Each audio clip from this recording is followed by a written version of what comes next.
Sí, más bien. Yo nunca cobré en Ticket Canasta, pero sí recuerdo a mi padre cobrando en Ticket Canasta y, bueno, teniendo que usarlo sí o Claro, sí en sí o sí algún en lugar. determinados Sí, era un supermercados, ¿no? desastre, era un momento desastroso ese. Tal cual. Sí. No sé si ya lo podemos saludar a Matías. Sí, hablabas de la reunión, 17 horas hoy, el presidente, lo reiteramos, Javier Milei, con al menos 17 gobernadores que se van a encontrar en Casa Rosada esta tarde. Matías, ¿nos escuchás?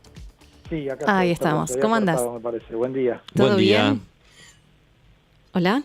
Todo bien, todo bien. Bueno, Ignacio y Rocío por aquí, queríamos, que nos des tu apreciación sobre lo que se conoce de los proyectos que andan circulando y que impulsa el gobierno nacional para reformar la ley vigente en cuanto a los contratos de trabajo, ¿no? ¿Qué sabes? Bueno, yo creo que el gobierno va a presentar un proyecto, el Poder Ejecutivo va a enviar al Congreso un proyecto que estaría en elaboración. Digo, para ver realmente lo que va a pretender negociar, creo que hay que esperarlo, pero sí hay varios anuncios de Cordero, el secretario de Trabajo, de Caputo, el propio Milei, anunciaron ya, explicaron qué es lo que debe para ellos reformularse de la legislación laboral, y haciendo realmente, digamos, como si no hubieran ya aprobado una reforma laboral hace 1 año y medio, que fue un rotundo fracaso, ¿no? Porque la ley Bases aprobó una reforma laboral. No, es cierto que no fue de la amplitud de la que había sido incluido en el DNU 70/23, que fue declarado inconstitucional en el aspecto laboral, pero la ley Bases sí introdujo una reforma bastante profunda y tenía como objetivos lo mismo que se plantea ahora, o por lo menos que dicen en los discursos, ¿no? Que es necesario modernizar la legislación laboral para así crear nuevas posibilidades de empleo, que crezca el empleo registrado. Bueno, 1 año y medio después de vigencia total de esas reformas, creció el desempleo, creció el empleo no registrado, es decir, fracasaron. Y hablan y hacen propuestas como si eso no hubiera ocurrido. Y lo peor es que lo plantean con los mismos objetivos, entonces van a hacer lo mismo pensando que van a llegar digamos, lo mismo, que no funcionó, pensando que ahora sí va a funcionar. En realidad creo que tienen otros objetivos, ¿no? O sea, que no pareciera ser el verdadero objetivo, ni el crecimiento del empleo registrado, ni un beneficio a la actividad económica en general, ¿no? ¿Y quiénes se benefician con estas reformas? Y los empleadores, los empresarios. Es una reforma que, por ahora, todo lo que ya hubo, más lo que ahora proponen, tiene que ver con darle más poder a los empresarios, es decir, mayor sumisión, un grado mayor de dependencia en el sentido de no poder ejercer derechos por temor a perder el empleo, y por otro lado una reducción salarial. Hay una transferencia de gran parte de cuestiones que son salario, directo o indirecto, que se transforman en rentabilidad.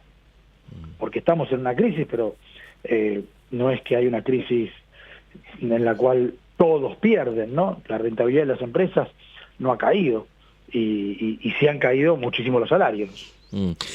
¿Cómo van a ser o cuáles son los puntos más fuertes de esta posible reforma, de los que has visto, de los que podés mencionar y podemos contarle también a la audiencia que son los más importantes, ¿no? A partir de esto que decías. Sí, por un lado, digamos, lo que más notoriedad cobra es una reforma en la jornada de trabajo, ¿no?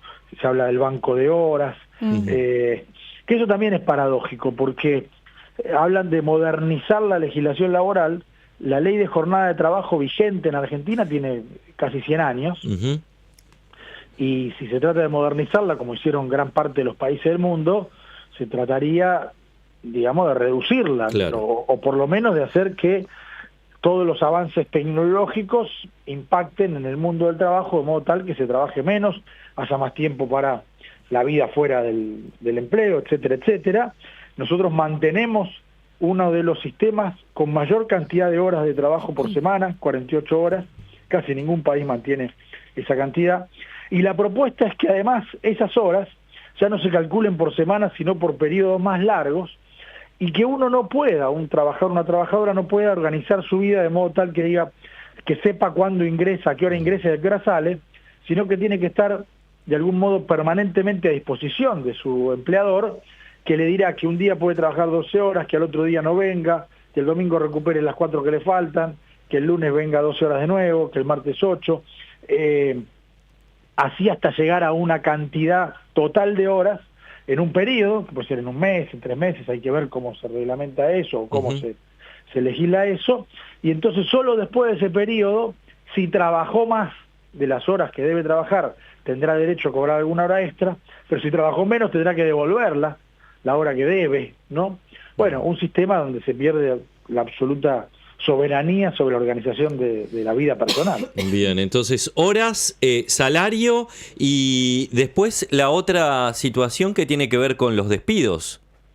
Bueno, con los despidos ya se aprobó en la ley bases la posibilidad de que por convenio colectivo sindicatos y empresas acuerden sustituir la indemnización por despido por un fondo de cese laboral, una suerte de seguro que debe pagarse mes a mes, pero insisto, 1 año y medio después de abierta esa posibilidad, ningún sindicato, ningún convenio colectivo la incluyó. Yo creo que, entre otras razones, más allá de la defensa que puede haber tenido los sindicatos para oponerse a eso, entre otras cuestiones, también está claro que eso no es un beneficio para las empresas, porque supone incorporar un gasto más mes a mes, que es pagar ese seguro o ese fondo de cese, cuando no todos los empleadores tienen decidido producir despidos. Claro. Entonces, eso tampoco les conviene. ¿A quién le conviene? Bueno, a los bancos, a las aseguradoras, es un negocio financiero. Claro, que se paga ese servicio, digamos, de alguna manera. Se paga ese servicio, pero además esas aseguradoras y esos bancos van a tener un capital enorme, una masa de dinero muy grande para especular y para rifarla en la timba financiera, como se hacía en la época de las AFJP, claro, o como se hace ahora con los fondos de la SRT. Desde el oficialismo dicen que la idea es frenar la industria del juicio. ¿Esto es así? ¿Está lleno de juicios laborales contra las empresas que son las causas de su quiebra, Matías? Bueno, la causa de la quiebra de las empresas, empezando por el final, es la política económica de este gobierno. Hoy, si una empresa cierra es porque ha caído tanto los ingresos y los salarios que cae el consumo y no le venden nada a nadie, o la apertura indiscriminada de las importaciones, contra lo cual no pueden competir, o el costo del dinero. Financiarse para una empresa implica pagar tasas de un 100%, eso es inviable. En fin, la política económica del gobierno hace que empresas quiebren o cierren y no un juicio laboral. Pero además es falso, porque si contrastamos la magnitud de la ilegalidad del mercado de trabajo en Argentina, hay cerca de un 40% de empleo no registrado, es decir, de empleo ilegal. Son casi 6 millones de personas que todos los días pudieran iniciar un juicio, o porque los despiden y no les pagan, o porque tienen un salario inferior, o porque no le pagan los aportes a la seguridad social y no se pueden jubilar, o porque se accidentan y no tienen RT, y entonces el empleador no le paga no repara ese daño que se causó por un accidente o una enfermedad. Y no hay 6 millones de juicios, hay menos del 1% de esos juicios, o sea que la litigiosidad además es muy baja, digamos, es un mito, pero bueno, un mito no inocente, ¿no? Claro. Es una estigmatización permanente sobre la justicia laboral, la abogacía laboralista, y en definitiva para que después sea generar en la opinión pública esta idea de que hay una necesidad de reformar la legislación laboral. Este es uno de los grandes argumentos, el de, como lo dice el gobierno, la industria del juicio, y uno de los primeros es la cantidad de empleo informal, Matías, que está claro, ¿no?, que hay un montón de empleo informal en la República Argentina. Esta reforma, ¿hacia dónde va con este tema? ¿Y cuál sería una solución también para que la podamos pensar a la cantidad de empleo informal que hay en Argentina? Mirá, en la ley bases eliminaron las sanciones que regían para los empresarios que contraten empleo ilegal, es decir, que no registren una relación laboral. Dijeron que esa era la forma de fomentar el empleo registrado, porque al no haber sanciones, al eliminarse las sanciones, eso iba a ser el resultado. Por supuesto que creció el empleo informal. Es el único delito para el cual este gobierno plantea que para combatirlo hay que eliminar la pena.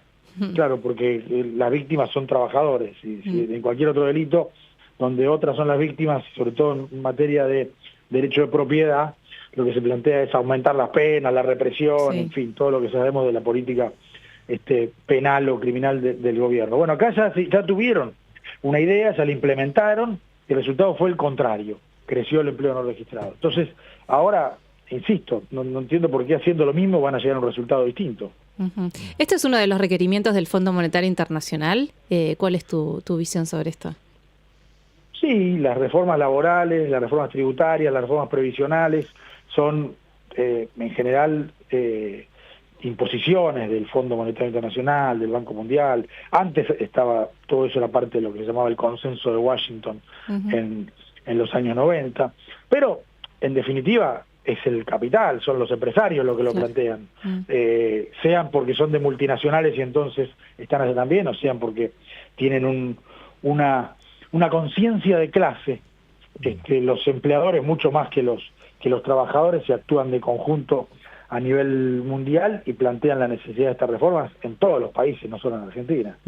¿Cómo es la aplicación? Una vez entiendo que, bueno, hoy el gobierno o el presidente va a empezar a negociar con los gobernadores y va a empezar a delinear un tablero para diciembre y para las sesiones extraordinarias. Una vez que una reforma de este tipo se aprueba, ¿cómo es la implementación? ¿Es inmediata? ¿Las empresas ya tienen vía libre para llevarlas adelante? ¿Cómo es? Sí, claro. Una ley se aprueba y una vez que se aprueba se publica en el boletín oficial y entra a regir. Y después, como rige la reforma laboral, hace 1 año y medio se aprobó en la ley base, que está plenamente vigente y rige en todos sus aspectos. Pero mi pregunta es, ¿se hace efectivo o son los nuevos contratos que se hacen con una empresa? Depende de qué se trate. Okay. Por ejemplo, el periodo de prueba de la ley bases amplió de 3 meses a 6 meses, con posibilidades, según el tipo de empresa, que sean hasta 12 meses. Alguien que en ese momento, cuando se aprobó la ley bases, estaba en el periodo de prueba, bueno, no se aplicaba hacia él. Él tenía un periodo de prueba de 3 meses. No es retroactivo, digamos. No es retroactivo, pero hay muchas cosas que no sucedieron y van a suceder en el marco de la relación laboral, o pueden suceder, y se va a aplicar la nueva ley cuando se aplica. Por ejemplo, el despido. Si te despiden, la indemnización que te van a querer pagar va a ser la nueva y no la vieja. Claro. Más allá de eso que puede generar una discusión, pero esa discusión que genera sobre los alcances de la retroactividad o no de la ley, esa discusión después es materia de un debate judicial que dura años. Entonces, sí hay una suerte de vía libre para aplicar la nueva ley, con razón o sin razón. Matías, ¿y qué herramientas hay? Bueno, esto se va a discutir en el Congreso, obviamente que está, digamos, la resistencia que puede haber allí en materia legislativa, pero digo, después, ¿puede haber presentaciones ante la OIT? ¿De qué forma se puede resistir, ¿no? ¿Qué herramientas tenemos? Bueno, yo primero pondría mucho énfasis en el rol que tienen los sindicatos y el movimiento obrero. El Congreso habrá que ver con sus mayorías, con sus, no sé, con las alianzas, en fin, si tiene la posibilidad de aprobar o no una reforma de estas características. Bien. Pero el Estado, un Estado democrático de derecho, también tiene un rol muy importante. Los interesados, y en este caso serían los trabajadores y las trabajadoras del movimiento obrero en general, que tiene otros derechos constitucionales para presionar al Congreso para que no se aprueben esas reformas que los van a perjudicar. El derecho de huelga, el derecho de manifestación, son todos resortes constitucionales también, y que son los que mayor podrían garantizar que no se apruebe.